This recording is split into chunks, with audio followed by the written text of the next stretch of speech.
வணக்கம். திராவிட முன்னேற்ற கழகத்தை கதிகலங்க வைக்கக்கூடிய வகையில் பிரதமர் மோடி அவர்கள் தமிழகத்திற்கு அனுப்பப்படும் புதிய ஆளுநரால் தற்பொழுது தலையில் அடித்து கதறும் விதமாக ஸ்டாலின் அவர்களது நிலைமை உண்டாகியிருக்கிறது. ஏற்கனவே ஆளுநர் RN ரவி அவர்களால் கடந்த 3 ஆண்டுகளாக தமிழகத்தில் பல்வேறு விதமான அழுத்தத்தை ஆளுநர் ரவி அவர்கள் கொடுத்திருந்த நிலையில் தற்பொழுது புதிதாக ஆகஸ்ட் மாதத்தில் தற்பொழுது மீண்டும் ஒரு ஆளுநர் புதிதாக நியமிக்கப்படலாம் என்ற செய்தி வெளியாகி இருக்கிறது.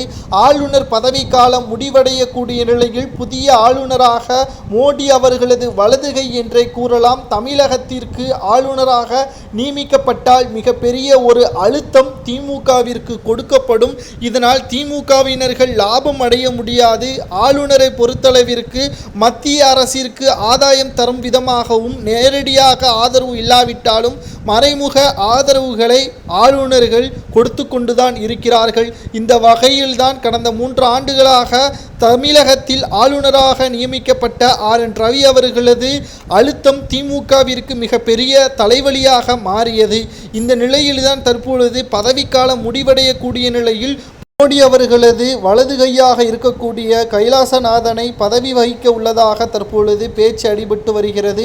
மோடி முதல்வராக இருந்த காலத்தில் அம்மாநிலத்தின் முதன்மை செயலராக இருந்தவர் மட்டுமின்றி மோடி இல்லாத நேரத்தில் ஆட்சி பொறுப்பும் இவர் கையில்தான் இருந்ததாக செய்திகள் வெளியாகி இருக்கிறது.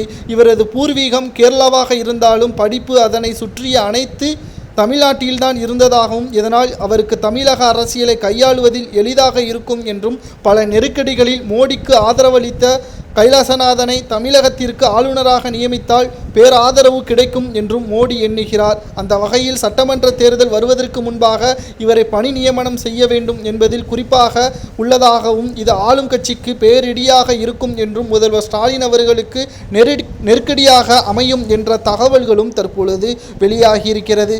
தமிழக சட்டப்பேரவையில் எடுக்கக்கூடிய மசோதாக்கள் அனைத்தும் திமுகவிற்கு எதிராக அமையக்கூடிய வகையில்தான் ஆளுநர் ரவி அவர்கள் இதுவரை செய்து வந்ததாக திமுகவினர்கள் குற்றம் சாட்டி வந்த நிலையில் தற்பொழுது மிகப்பெரிய உயர் பதவியில் இருந்த கைலாசநாதன் தமிழகத்தில் ஆளுநராக நியமிக்கப்பட்டால் மீண்டும் தலைவலியாக ஸ்டாலின் அவர்களுக்கு இருக்கும் என்றும் கூறப்படுகிறது. குறிப்பாக திமுகவினர்கள் செய்த ஊழல்களும் தமிழகத்தில் பேரிடியாக ஸ்டாலின் அவர்களது தலையில் விடியும் என்றும் அமைச்சர்களது கைது நடவடிக்கை மசோதாக்கள் மிகப்பெரிய அளவில் அனுமதிக்கப்படாமல் திருப்பி அனுப்பப்படும் என்றும் கூறப்படுகிறது. இதனால் திமுக வட்டாரங்களில் பேரதிர்ச்சி அளிப்பதாகவும் திமுகவிற்கு கடைசி 2 ஆண்டுகள் நெருக்கடியாக இருக்கும் என்றும் கூறப்படுகிறது.